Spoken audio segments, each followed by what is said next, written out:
नमस्कार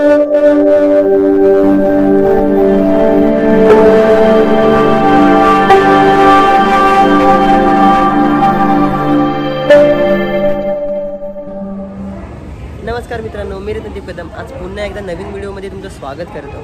तर आज चाललो आहोत आपण जीवदानी आईचं दर्शन घेण्यासाठी। तर जाऊया आपण जीवदानी आईचं दर्शन घेण्यासाठी। तर मी तुम्हाला सुद्धा दाखवणार आहे, तर व्हिडिओमध्ये शेवटपर्यंत राहा, व्हिडिओला मध्ये स्किप न करता व्हिडिओ पूर्ण बघा आणि जाऊया आपण, बघूया आपण। मी तुम्हाला व्हिडिओच्या माध्यमातून जीवदानी आई कशा प्रकारे आहे आणि जीवदानी आईचं दर्शनसुद्धा करवणार आहे तुम्हाला व्हिडिओच्या माध्यमातून।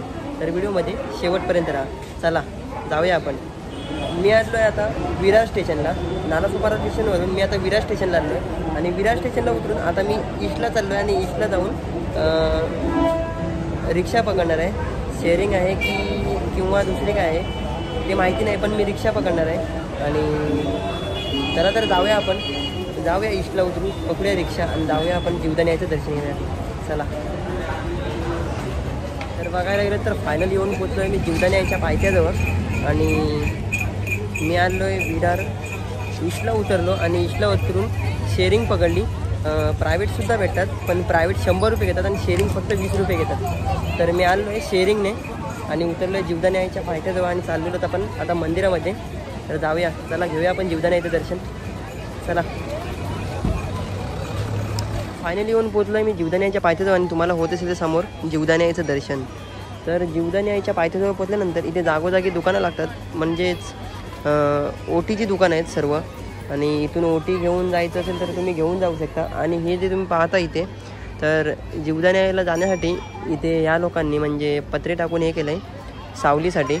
तर तिथेसुद्धा आतमध्येसुद्धा दुकानं आहेत, तिथेसुद्धा तुम्ही घेऊ शकता किंवा इकडे रस्त्यांवरती सुद्धा घेऊ शकता। तर जाऊया आपण सर्व जीवदानी आईच्या दर्शनासाठी, चला। आणि जीवदानी आईच्या दर्शनासाठी जात असताना इकडे चप्पल ठेवावं लागतात खालती आणि तिथे जीवदानी आई देवी संस्था, तर त्या संस्था आहे, त्या संस्थेमध्ये तर चप्पल ठेवण्याचं त्यांनी स्टँड ठेवलं आहे, तर तिथे आपण चप्पल ठेवूया, चला जाऊया। देवीचं दर्शन घेण्यासाठी वरती जायचं असेल तर इथे 2 मार्ग आहेत। एक पायी जाण्यासाठी मार्ग आहे, म्हणजे वरती गडावरती चढण्यासाठी पायऱ्या आहेत, आणि दुसरा मार्ग म्हणजे एक रोपवे आहे। तर रोपवेने जायचं असेल तुम्हाला तर तुम्ही जाऊ शकता, पण रोपवेचं तिकीट महाग आहे। जायचे 200 आणि यायचे 200, म्हणजे एकूण जाऊन येऊन 400 होतात। तर तुम्ही तो न जाता तुम्ही पायऱ्या चढून जाण्याचा मार्ग यूज करा, कारण का तिथून जाण्यासाठी जी मजा आहे ती खूपच वेगळी आहे आणि वरती गेल्यानंतर आपला देवीचं दर्शन होतं। तर आता ऊन आहे म्हणून दिसत नाही, देवीचं दर्शन आपल्याला दिसत नाही, तर आपण चला जाऊया, आपण बघूया, आपण करूया देवीचं दर्शन। तर बघा असाल इथे जीवदानी आईचं, इथून जीवदानी आईच्या मंदिरापर्यंत पोहोचण्यासाठी इथून सुरुवात करावी लागते। तर आपण इथून सुरुवात करताना जाणार आहोत जीवदानी आईचं दर्शन घेण्यासाठी, चला जाऊया आपण। बघायला गेलं जीवदानी आईच्या मंदिरामध्ये जाण्यासाठी इथून एंट्री केल्यानंतर इथे गेट लागतो, गेट लागतो, इथे चेकिंग केली जाते। गेटमधून आतमध्ये आल्यानंतर इथे चेकिंग केली जाते आणि कारण का जर कोणी काही घेऊन जाऊ नये त्यासाठी इथे चेकिंग केली जाते। तर आपण चेकिंग करून आतमध्ये आलो आणि आपण जाऊन आहोत तिथे दर्शन घेण्यासाठी। इथे छोटंसं मंदिर आहे, बघूया आपण। अजून आपल्याला खूप वरती जायचं आहे, जीवदानी आईचं दर्शन घेण्यासाठी आपल्याला गडावर चढून जायचं आहे। तर इथे बाप्पाची मूर्ती आहे, आपण बाप्पाचं दर्शन घेऊया आणि जाऊया आपण जीवदानी आईचं दर्शन घेण्यासाठी, चला। तर बाप्पाचं दर्शन घेतल्यानंतर आपण जाऊया सरळ जीवदानी आईच्या दर्शनासाठी, चला जाऊया। तर बघा सर तुम्ही इथे पायऱ्या चढाव्या लागतात आपल्याला आणि या पायऱ्या चढून आपल्या गडावर जायला लागतं। जसं खंडोबा राया बसला आहे जेजुरी गडावरती जाऊन, तसंच जीवदानी आईचं दर्शन घेण्यासाठी सुद्धा आपल्या गडावर जावं लागतं। तर जाऊया आपण जीवदानी आईचं दर्शन घेण्यासाठी गडावरती।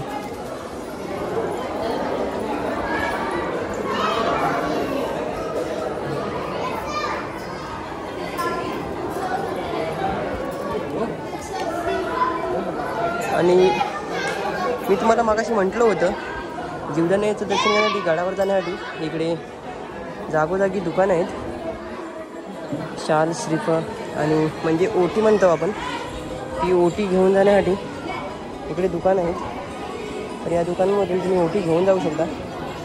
जीवदानी आईची प्रतिमासुद्धा आहे आणि इथून तुम्ही सर्व ओटी वगैरे घेऊन जाऊ शकता। जर तुम्हाला जायचं असेल तर चला जाऊया आपण.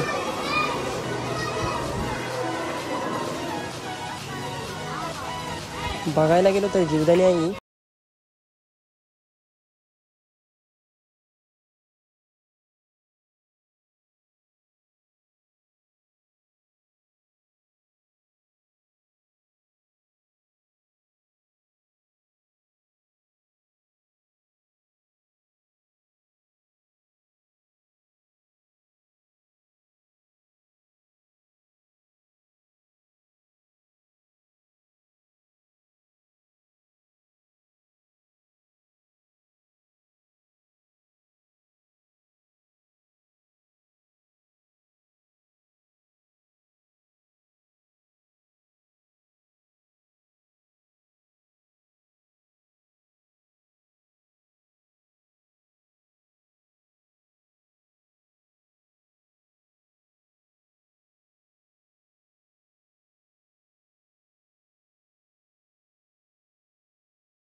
इथे आपल्याला पोपटांचे वेगवेगळे जाती पाहायला मिळतात. तिकडे सुद्धा अजून पोपटांच्या जाती आहेत पण याच्यामधून पाहायला मिळत नाहीत नीट.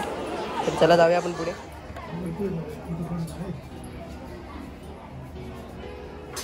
त्याच्यानंतर वरती आल्यानंतर आपल्याला बारोंडा देवीचं दर्शन होतं.